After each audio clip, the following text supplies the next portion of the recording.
Okay, so we are starting the corner booth live now. We've had some technical difficulties. Nat is in Michigan, and all of the power went out due to a severe storm, so I'm filling in for him. Um, if you don't know, I'm Lindsay, and we have the first episode for our Watties series, and this one is called The End, and it's talking about what you do after you mark your story as completed. Sorry, I don't have a spiffy thing to say like Nat does, but this is all sort of on the fly. So we have our high five, and the way that that started was each of the panelists were paired up together, and we had to come up with a story about how we met, but every single person lied. So we have the format that the format that we were supposed to go to after you mark your story. Is does someone have their is someone not muted? Guilty. Wait, I muted mine. Okay. All right. So everybody lied, and the format that we have is you have to introduce how you met, and you have to be running away from a government entity or group. You have Nat's there. Okay, and then you have a cameo by a person who has been on the panelist or has been a panelist, and you have a happy ending. So how about we start with Michelle, and you were paired up with Ashlyn. So let's hear your story.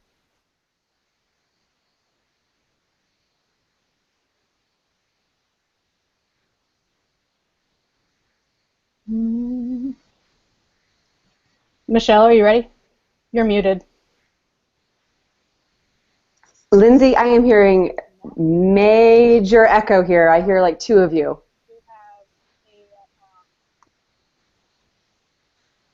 I do not know what's going on because. Do you want me to go first? I can't hear any echo, so I'm good to go if you want me to have a crack at it. Okay, go for it, Gavin. Okay. Well, I am also not Nat, so my apologies for that too. We're making it up this week, folks, as you can see. So anyway, well, we were liars. Okay. I was partnered up with Lindsay, so my story will be introducing me. Lindsay and I met by the light of a UFO, her running from the FBI, me running from the CIA. It was a Dr. Seussian East meets West, escaping from government acronyms with an alien chaperone who we called Alf, with a sparkling lack of imagination. We dematerialized in front of their eyes, and Alf whisked us away on a whistle-stop tour of Epsilon 5, where his friends exclaimed their delight at meeting other sentient beings.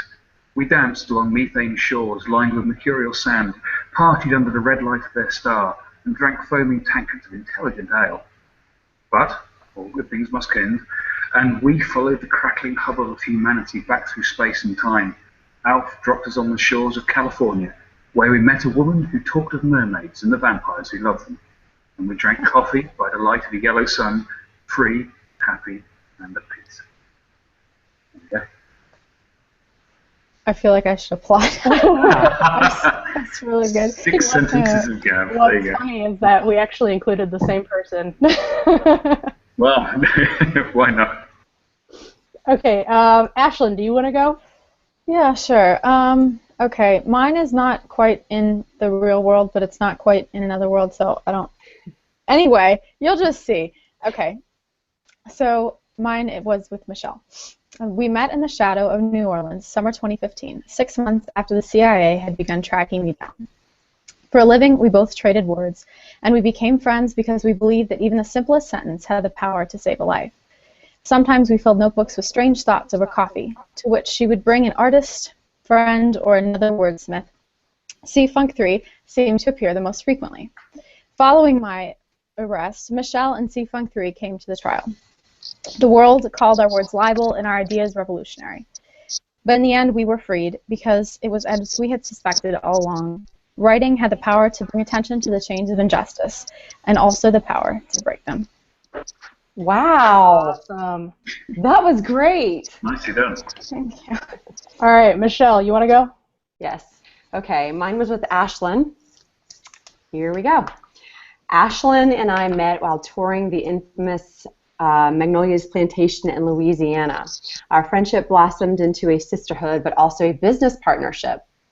During our many investigations as ghost investigators, we have experienced a good amount of paranormal phenomenon. Now we are being stalked, no, hunted by a voodoo entity that does not believe they are deceased, but rather alive and still conjuring. To escape, we head to Nordstrom's for some retail therapy, and it is there we see Rebecca Sky at the MAC counter purchasing some red lipstick. Ashlyn and I join her there. Minutes later, a lot of us jubilant over our purchases, then head over to Starbucks for a latte and some girl talk. There we go. Nice. That's it. Awesome. Good stuff. All right. So I had Gavin, and I seem to remember our meeting going a little bit differently. So what I have is, not many people know this, but Gavin only recently moved to the UK. He actually spent the majority of his life right here in the United States, which is where I met him. We were both running from the IRS, and there's a system sort of like the Underground Railroad, but for people specifically running from the IRS. And we both ended up in California at Brittany Sharman-Teens. From there, Britt managed to get us to safety, finding passage for Gavin to the UK and a new identity for me. I'm obviously not allowed to say who I used to be, though. Nice. I get the feeling that we're all wanting to go to Britt's place in California, aren't we? Yes. Okay. So that was the high five. Now we are moving on to cream or sugar. And sorry, I don't know how to do all the fancy. You hear me? Yes, we Yeah. can. He's back. Kind of. Sort of-ish. Okay, well, we'll see if he comes back again. I don't have all the fancy add-ons for titling the segment. Anybody hear me? Sort of. You're coming in and out. Hello? Hello. Hello. Is there anybody there? I feel like we're watching a sci-fi film. So Is this where we we jump need to- screaming out of the dark. We jump on with the grass. All right, so cream or sugar is what we have up next, and we'll go on down the line, starting with Ashlyn. Okay. Let's see. I did cream today. I have two. The first one is Bon Bon's Yoga Pants by Katie Cross at Katie Cross 4. So it's this charming chick lit novel that centers on a girl who is overweight, but she has kind of fallen into this, in the midst of grieving her father and alienating herself, she's kind of fallen into this cycle of binging and depression, and she begins to kind of just fall down. So one day she decides, or is forced to change her perception and her outlook on life, and so the story follows this change not only in her body but also in her mindset, and she begins to realize that weight should not be, and losing weight for someone else should not be about the outside, but should be come from the inside out. So I would highly recommend that. It's kind of humorous, but it contains a really good message in the end. My second one is Kissing is the Easy Part by Christina at Rainbow Brook. You can tell I've been reading a lot of chick lit. The tagline says, Flora is afraid being beautiful is her only talent. She likes fashion, dating, not being on time, and getting what she wants. Until she meets Sean, who is like the clock striking midnight. He makes all her magic power wear off. Is anyone hearing an echo? She begins to realize that weight should not... Yes. It's gone. No. Okay. I'll just pick up where I was. So the story is for fans of books like 500 Days of Summer, and it's got a really, really strong narrative voice. And I've read a lot of books with protagonists who are supposed to be beautiful and they come across as really self-centered, but this was actually kind of humorous and very enjoyable to read. Sort of a story of unrequited love, but also of sort of teenage love and relationships and the lengths people will go to preserve those when they really believe in them. So I would highly recommend checking that out. Awesome. And now Gavin. Sorry, I'm just scrabbling around trying to find something there. Okay. All prepared as always. Okay, I've only got one really. In that I've chosen. I suppose he's a bit of a sweetie, so we'll call him a sugar. User user BobJan70, which is BOBJAN 70. Bob is a good writer, but he's a phenomenal cover designer. He's done quite a few of my covers, and he's done quite a few for some other product I know as well. He's always up for sharing tips on how to do covers well and can share his knowledge and so on. And he's a good guy.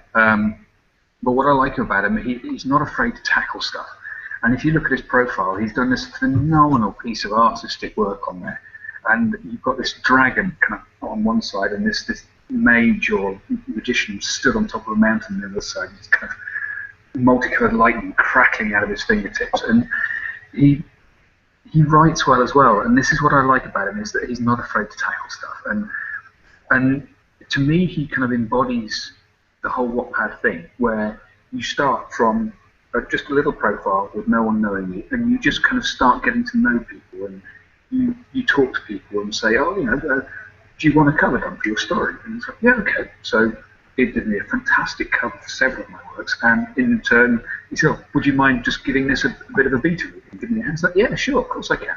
And that to me is everything about Wattpad. It's sharing knowledge, it's sharing stories, it's sharing kind of just tidbits of information, and just helping each other. And Bob does that thoroughly, and he's a nice chap. Awesome. Michelle. Yes, ma'am. Okay. Cream or sugar? Bear with me 1 second. Sorry, I have to find it. Okay. All right, I have a sugar, and it is E. Latimer. She is 1/4 of the Wattpad 4, and she is the author of Frost. It's under Ya, and it's a super enthralling book. It's titled Frost. Let me tell you, this chica knows how to write. No wonder she has 10.5 million reads on Wattpad. It's amazing. To give you a quick synopsis, basically it's a young girl named Megan Walker. She has a superpower, and one that is super deadly. There's this force that overtakes her, that is Frost, hence the name, and it's attracting attention. She soon discovers that she's destined for something huge, which is a battle that any human would fold on. This girl can write. You guys really got to check it out. Awesome. Yes. Okay, so my cream or sugar goes to Sarah Cannon on Wattpad. And it's for the first book in a series that's titled Beautiful Demons. I haven't gotten too far into it, but I really enjoyed the first couple chapters, and so this is what my shout-out's going to. So I'm going to read the blurb here.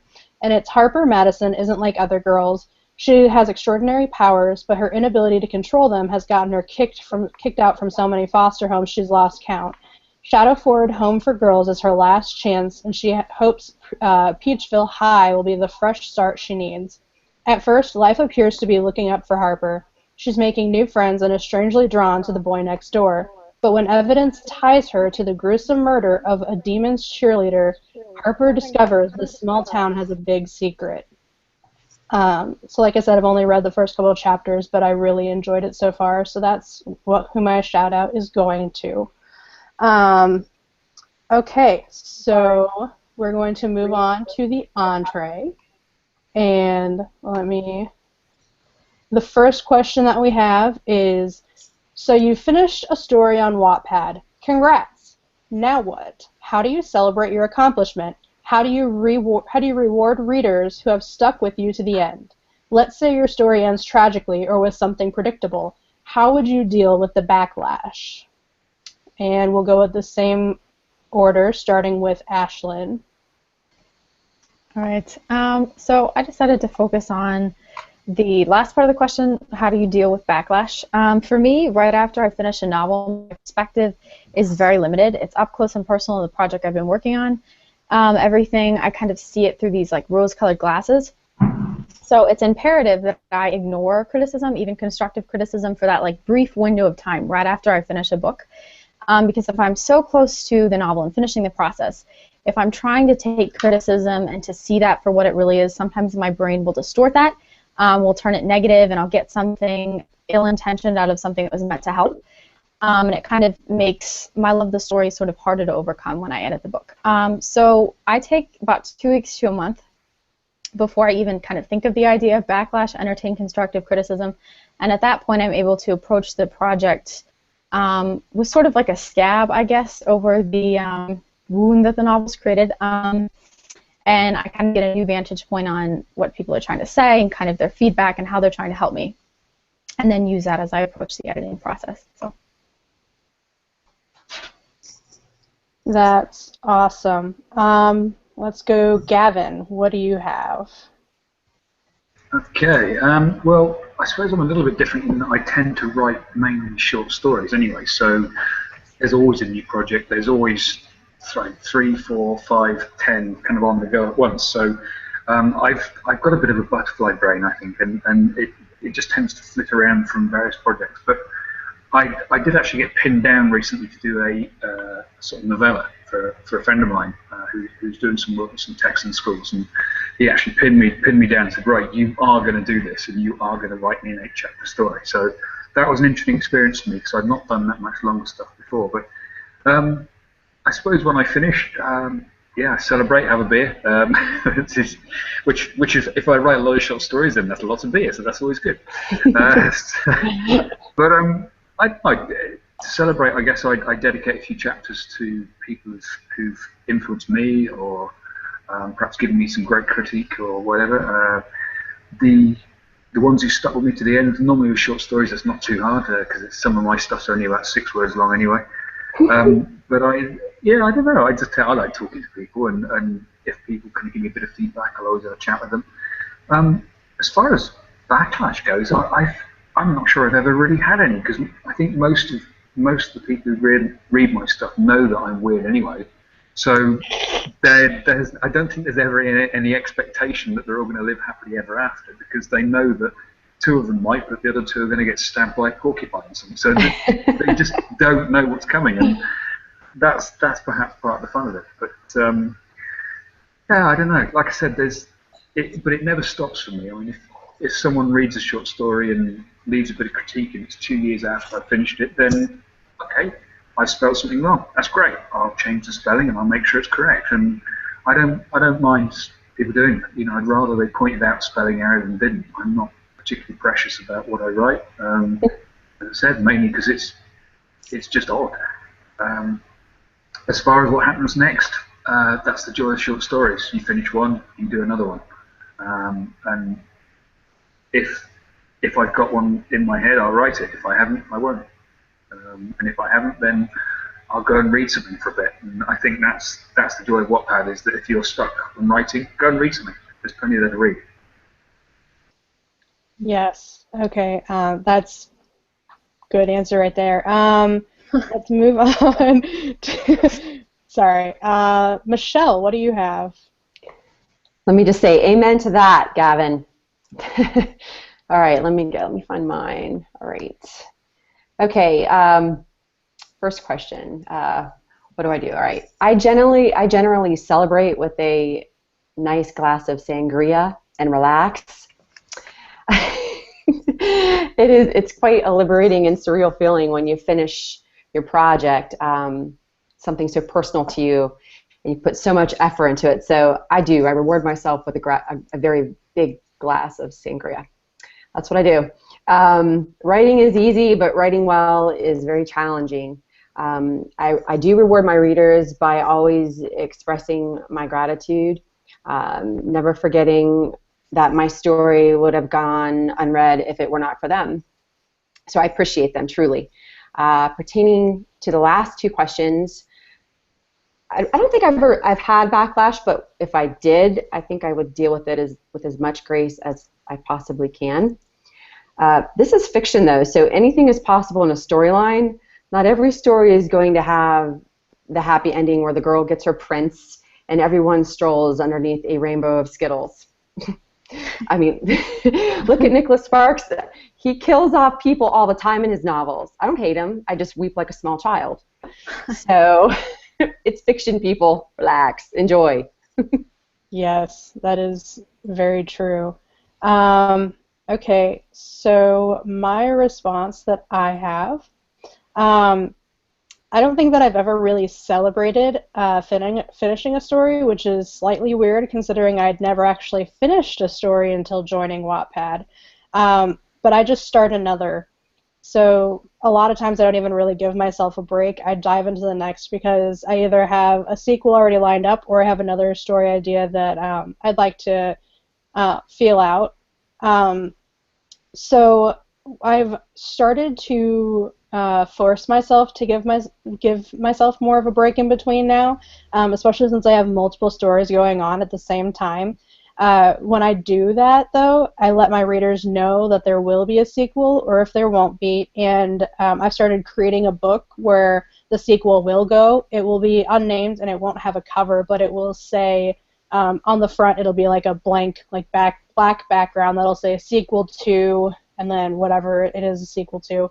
And I've also started getting into the habit of leaving a note at the end of my books that thank the readers who have read the entire thing, because we all know the difference between the read numbers at the beginning of a story and the read numbers at the end are quite different. So I make sure to thank the readers who do go all the way through. I also don't think that I've really dealt with much backlash from readers. I know there was an event that happened in the second book in the Shadow Saga towards the end that really did throw readers for a loop, but I mean, I don't think I really received backlash for it, which is good.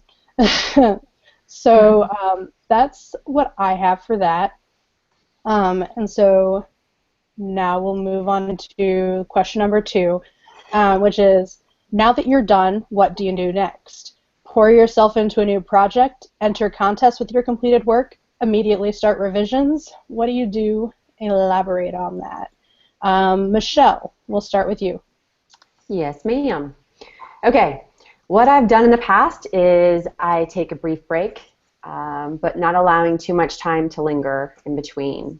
I typically catch up on some reading, regroup, and then begin writing my next project while peeking in on the completed one too. I'm very critical of myself sometimes. I think all authors are. And when I'm done, even though I've edited something 100 times over already, I itch to go back and check it one more time. I want to make sure my work is going to shine at its best. I think that revising again poses as a given for those authors that choose to write a series, especially because you have to go back and review what was written in the first book, so that it molds well with the second, and you could, by happen chance, find an error there. So that's what I do. Yes. I agree completely. I think we talked about it as well. Yeah. Work back to Gavin. Okay. Yeah, like I said, I mean, I tend to just make up something else. I think this is the joy. I've always loved doing short stories anyway, and like I said, I've got a bit of a butterfly brain, so I'll just flick between one idea and the next. And I've got a document on my pen stick back home it's about 40 pages of just random stuff. Sometimes it's like a paragraph, sometimes it's just one line, sometimes it's even just a word that I just think, oh, that's interesting, I'll look that up and see what it means or whatever. But I'm a great believer that, you know, if you don't have a particular idea, the more you read other stuff, whatever it be, whether it be the news, the back of the cereal box or whatever, and that feeds into it later as well, but the more you read, the more ideas you get from other things. So, or even just go for a walk. I mean, I was out for a walk with the dog the other day, and I was thinking, well, and as I walked past, there was a bus stop with a cat sat in the bus stop. No people, nothing, just a cat. And so you instantly think, well, is that a cat? Why is the cat sat there? And your writer's brain just clicks into gear, and off it goes on this trip into fantasy, and the next minute you've walked 5 miles without even realising it. And that's the joy of writing to me, is you never know quite where your brain's going to go, or where my brain's going to go. I don't know, it might not happen to I'm not quite sure how everyone else works, but I'm not sure that works either, to be honest. He's called Brian, by the way.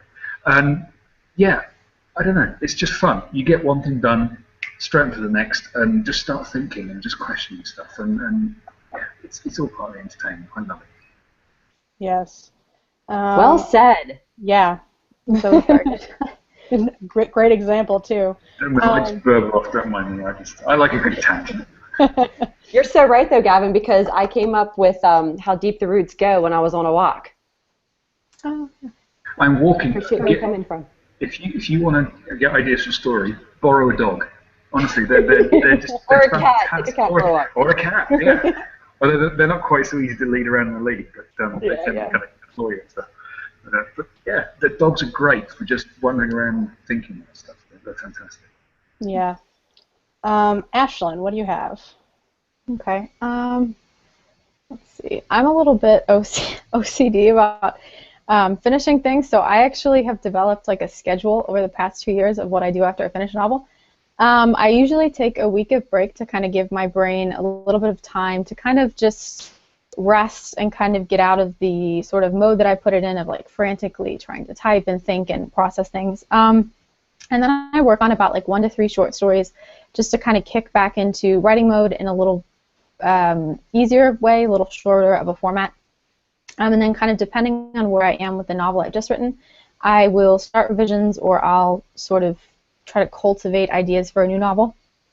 Contests and querying, I feel like, are an ongoing part of the writing process.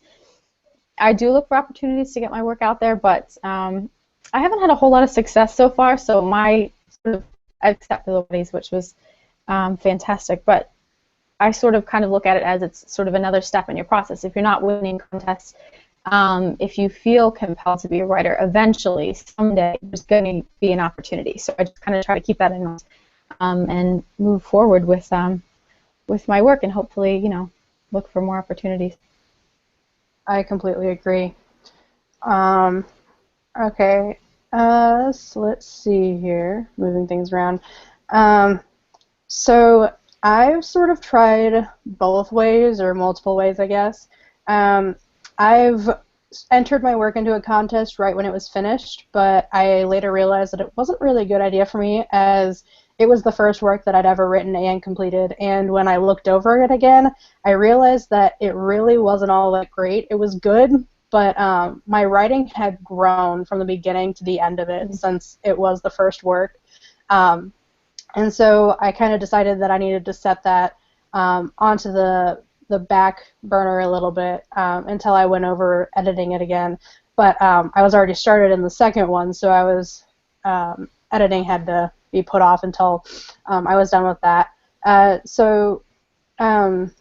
What I've also jumped right into book 2, which is nice to continue on with the story, but give your break a temporary break from the one that you had just finished. So even if it's a continuation with the same characters, it's a different story.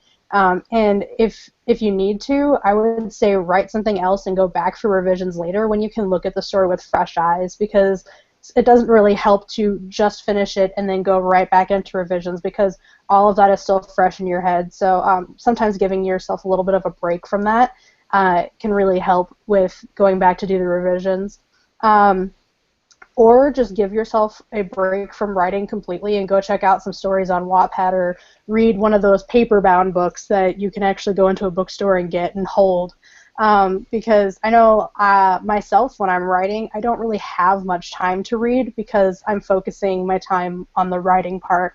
So sometimes I have to give myself a break in between writing to go out there and start reading. So that's a little bit of what I do. Okay, so now we are moving in to Pass the Salt, which is the honesty in 140 characters. And let's start with Ashlyn. All right. Mine's really short.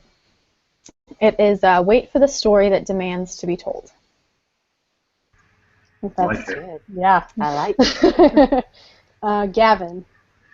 Okay, I've got, you cannot write unless you read, but read anything and everything. Do not limit your imagination by genre. That's, yeah. I know that I'm like trying to break myself out of the one genre. I've been a one genre person, so sometimes it's hard to do that. Michelle. Okay. Mine is sort of befitting for the subject at hand this evening. It's a courtesy of Mark Twain. Okay. Substitute damn every time you're inclined to write very. Your editor will delete it and the writing will be just as it should be. That's great. I like that. Oh, that's I really like good. that. Mine is also a quote this week, and mine is from Leonardo da Vinci, which is, "Art is never finished, only abandoned." So that sort of goes into, yes, with the publishing works. I mean, it's not technically finished. You just abandoned it and decided this is what it's going to be, and now it's out there. Mm-hmm.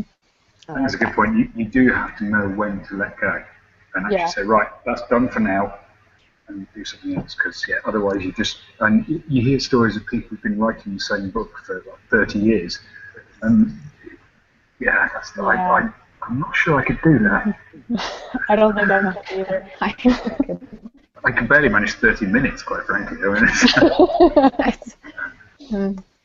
Okay, so we're going to move into Check Please, and we're going to start with Gavin, because this is our opening to the Watties segment, so we're going to have, this episode was a little bit starting on the Watties, and then the following episodes up through 25 is all going to be Watties themed. So I'm going to open the floor for Gavin, and he can tell us a little bit of what the Watties actually is and what it's about. Okay, well, you have to bear with me because I'm a little bit rusty on the Watties here. I may work for Wattpad, but I tend to be more looking at other things. But anyway, I'll give this a go. The Watties is basically something that anyone can enter, and it is a way of celebrating the massive amount of imagination that we have on Wattpad. And we do have a huge amount of imagination. It's some of the stories I see on there are absolutely extraordinary. But it's a way of recognising the most loved Wattpad stories from the millions posted every year. And obviously it is a yearly event, so the full rules are on the Watties profile, which is the Watties, TheWattys. That's the username. So you can quite easily find the profile there. There's full kind of guidelines and instructions and everything else on there. But it's the 6th year it's running now, and the reason I actually started on Wattpad because of the Watties.